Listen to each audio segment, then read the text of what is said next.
예, 여러분들 이번 시간은 그 개인회생 진행하실 때 전세자금 대출로 인해서 개인회생을 상담을 할 때 그 전세자금 대출을 받으신 채무자분들 스스로도 이게 신용으로 전세자금 대출을 받았는지 담보 설정이 돼서 이제 전세자금 대출을 받았는지 이거를 모르세요. 이걸 몰라가지고 우리가 상담하는데 좀 애로사항이 있습니다. 왜 그러냐면 한 달에 내는 변제금이 다르거든요. 이 종류에 따라서. 그래서 거기에 대해서 좀 설명을 드리려고 합니다. 여러분들 전세자금 대출을 받으실 때 두 가지 경우가 있어요. 첫 번째는 주택보증공사나 이런 데서 보증서를 발급받아서 전세자금 대출을 일반 은행에서 신용으로만 빌려주는데 신용대출을 해주는 경우가 있어요. 그 다음에 두 번째, 전세자금 대출을 은행에서 빌려주는데 그 전세자금을 빌려줄 때 두 가지 방법으로 담보 설정을 합니다. 첫 번째는 채무자분들이 건물주한테 전세자금을 내잖아요, 전세금을. 그러면 이 돈의 질권 설정을 해가지고 전세기간이 만료되면 은행에서 이 돈을 건물주한테 직접 가져가는 형태. 그 다음에 또 하나가 있어요. 전세자금 대출을 채무자분한테 빌려줄 때 이 채무자가 이 집주인한테 전세금을 납입하잖아요. 그러면 아예 최초부터 이 전세기간이 끝났을 때 이 전세금 채권이거든요. 원래 돌려줘야 되잖아요. 채무자 임차인한테. 채무자한테 가지 못하고 바로 은행한테 지급하게 하는, 건물주가 바로 지급하게 하는 채권 양도 계약을 체결해서 하는 이 두 가지 형태의 담보 설정이 있어요. 이것에 따라 판약이 달라집니다. 과정이. 자, 제가 우선 신용대출인 경우에 대해 설명을 할게요.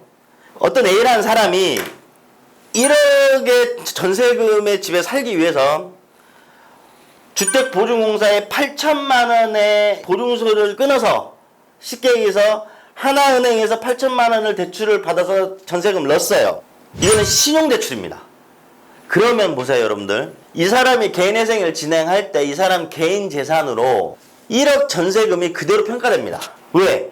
전세기간이 끝나면 그 1억은 집주인은 채무자한테 1억을 줘야 돼요. 전세기간이 끝나면 채무자 1억을 줘요. 그러면 채무자 1억이 되죠. 물론 면제재산하는 공제금액이 있긴 한데 이거는 일단 논외로 하고요. 전세금에 대해서만 이렇게 생각해 보면 전세기간이 끝나면 집주인이 1억을 채무자분한테 돌려줘요. 그런데 개인 재산이 되잖아요.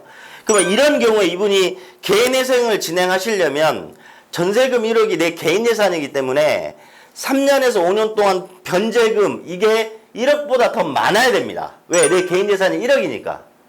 그러면 1억보다 더 많아야 되기 때문에 한 달에 내는 변제금이 많겠죠. 한 달에 변제금이 많지만 개인회생 3년에서 5년이 끝나게 되면 전세금 1억은 내 개인 재산이 됩니다. 한 달에 내는 금액이 많지만. 자, 후자인 두 번째입니다. 예를 들어서 전세자금에 이제 아까 말한 담보대출 성격이 있는 경우, 내가 예를 들어서 똑같은 A라는 사람이 있어요. 1억짜리 전세금인데 대출 8천만 원을 받아요. 대출 8천만 원을. 이걸 어떻게 받냐면 은행에서 이 전세금을 빌려주면서 나중에 집주인이 채무자한테 돌려줘야 될 이 8천만 원 있잖아요. 8천만 원. 여기 질권 설정을 합니다. 그러면 전세금 1억이라 했죠. 그러면 1억 중에서 나중에 전세기한이 끝나면 집주인은 8천만 원은 은행에다 줘야 되고 2천만 원은 채무자한테 줘야 돼요. 그러면 채무자 개인 재산이 얼마죠?